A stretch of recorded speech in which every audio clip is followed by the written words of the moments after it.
So gapping in the long part of the golf bag is sometimes a challenge for a lot of golfers, getting that right distance, that right flight, and that consistency as well on that ball flight. So I've got two brand new clubs today to test, two very, very different clubs from each other in terms of the flight, which we're going to take a little look at. And maybe this is something that could slot into your bag to get your gapping correct.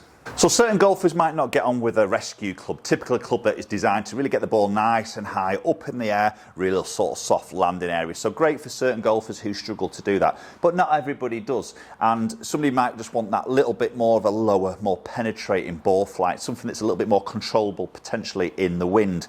So these two irons I've got from TaylorMade, these two brand new irons that have just released is the Stealth. We've got a UDI and then a DHY. So two very different golf clubs, but just trying to hit a certain ball flight and trajectory that you might just want to have in that long area of your game. So let's quickly compare these two clubs and see the differences in the actual physical looks and maybe what they're trying to do. So the DHY, this is the larger of the two, so bigger footprint, bigger sole, a bit more of a beefed out back section of the golf club there, and obviously making that a little bit more forgiving and a little bit more high flying. So we see a weighted screw is positioned in the bottom in the sole. Again, low in that CG, higher in that ball flight. We've then got the UDI, a slimmer version, slimmer sole, a little bit more of a slimmer profile from the top in that playing position, and that weighted screw now moves from the sole into the back of the golf club, a little bit higher up, right behind the sweet spot for a little bit more of a lower penetrating ball flight. So we're going to test both. Both of these are two irons, and we're going to kick things off with a DHY. So DHY stands for driving hybrid. So you've got a bit of that hybrid sort of characteristics in terms of the size of the head. Now, obviously, as we put this in the playing position, and the way I've titled this video, the word ugly, for me it is a little bit. But, and there is a but here, and I'm going to hit some shots for this, it's really easy to hit. It's a very, very forgiving golf club, so we're going to have a little look at it. But the looks, and the reason I said that is a lot of golfers' first impressions when they put this into the playing position, it's never really a positive response. It's a bit like, ugh, that's, oh God, all that sticking out the back. I get it, you know, it's quite maybe detracts from the eye. Now, TaylorMade have said they've streamlined this a little bit in reference to the Sim 2 DHY, or the Sim DHY, I think it was. They've actually made it a little bit more rounded on that bit that sticks out the back. And it, to be fair, it does look a little bit better, but it's still a very big profile down there. Shallow head, quite long from heel to toe, little bit of offset, obviously thick top edge, and obviously you can see that back of the club sticking out. Whether that is a bother for you or not, I don't know. It'll be your decision. Oh, tiny bit low in the face, but it's done pretty well. So these both are two irons. Now the loft on this DHY is 17 degree. The UDI in a two iron is actually 18 degrees. So this is a lower loft, yet this is going to promote a little bit of a higher ball flight, again, because of the weight and distribution in the head. Ooh, again, a little bit low in the face, a more straighter golf shot, and again, it's still flowing very well.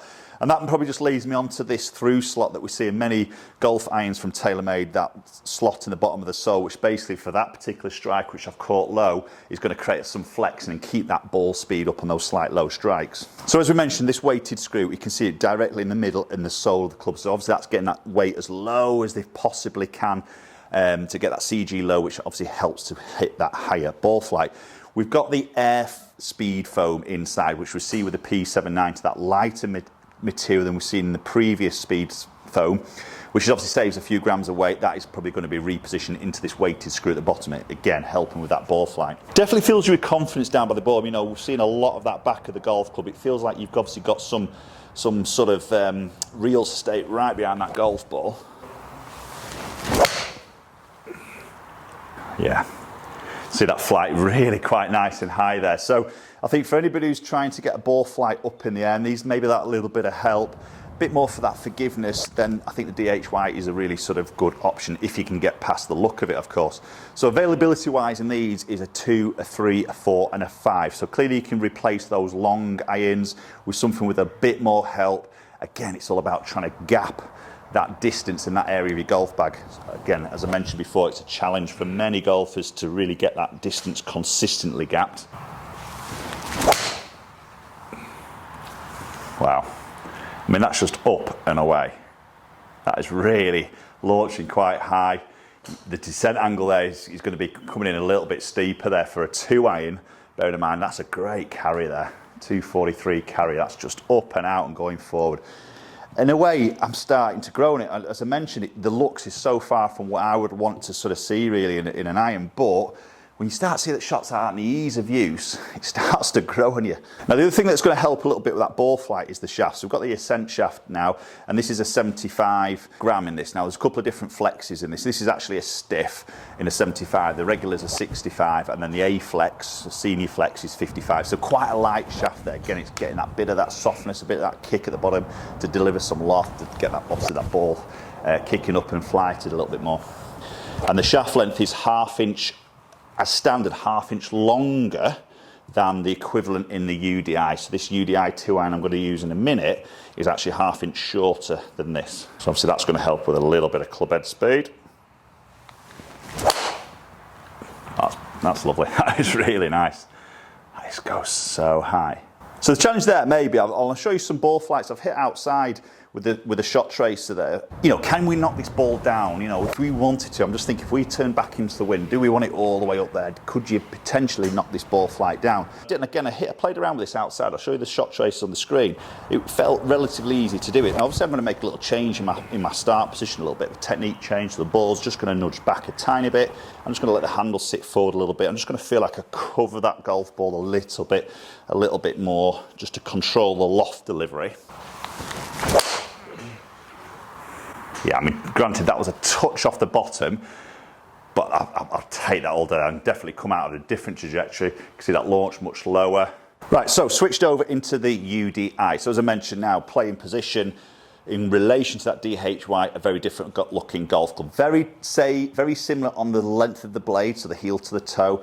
We've got that little bit of offset again. Top edge is still pretty thick, but we don't see that bulbous part of the club sticking out of the back of the club. We do still see it in this 2 iron, obviously a little bit more lofted because this is available in a 2, a 3 and a 4.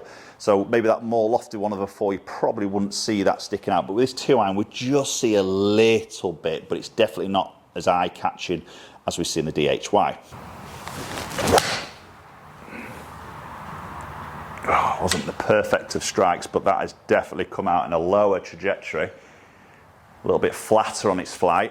Yeah, so that land angle's just changing a little bit there. So that's exactly what this club is actually designed to do. You know, it's a completely different ball flight. So maybe the question I'll say today is, what would you really want to be using this iron? Is it a 2 iron as off the tee club, as a bit of a fairway finder? You know, are you playing on a windy golf course? Would you like to see that ball flight a little bit lower? Then possibly that would move you more towards the UDI.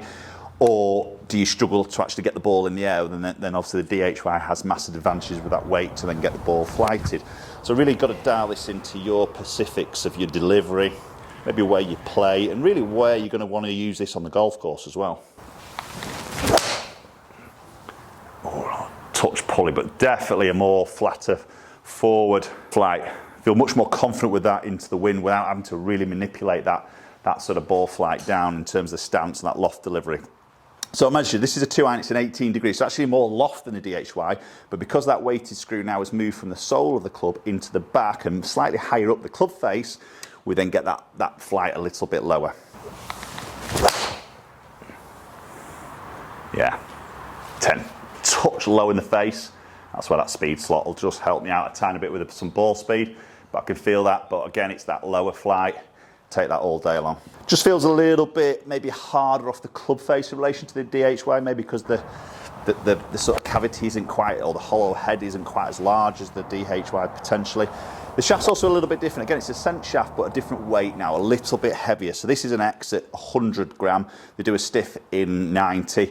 So a bit more weight in relation to the DHY. And as I said, it's ½ inch shorter. So maybe the golfer's looking at this isn't probably wanting an extra club head speed, maybe just a little bit more of a control through the shaft, through the head, through that centre of gravity, to get that flight a little bit lower. Oh, again, just on the left, but I've really hit that well. That suits my eye much more. I always like to see a bit more of that penetrating ball flight, if I'm being honest. Okay, so let's have a look at the dispersion ring to start off with. And this is the carry numbers we can see here, or dispersion, should I say. So DHY being the white one, obviously they're the 3 good hits I made. That was a little bit low. That little last stinger shot I hit, I've taken that away just to keep it on the standard sort of trajectory that I would sort of see it from a normal golf swing.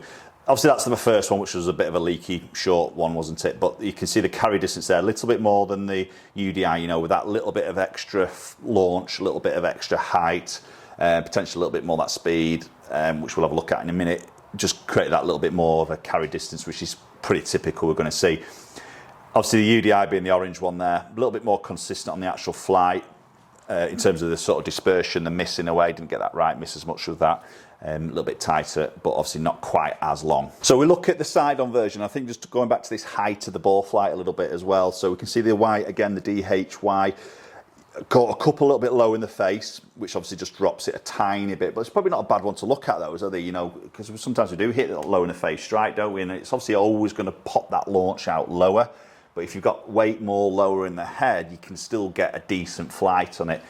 So that's where we're at with an average. And then we move into the orange. You'll notice now how that window just drops much lower in that ball flight, a little bit flatter on the peak of its height there. So obviously that's dropping the carry down a little bit shorter, but it's obviously going to come in a little bit flatter as well. So potentially a little bit more run out on that particular club, but a completely different profile of the ball flight. And then if you look at the sort of numbers here, we can see averaging 1 mile an hour more club head speed with the DHY. That'll be that ½ inch extra on the shaft length and a little bit lighter club, so it just helps me get a little bit more club head speed. So we can see that translates into a little bit more ball speed there, 1 mile an hour more.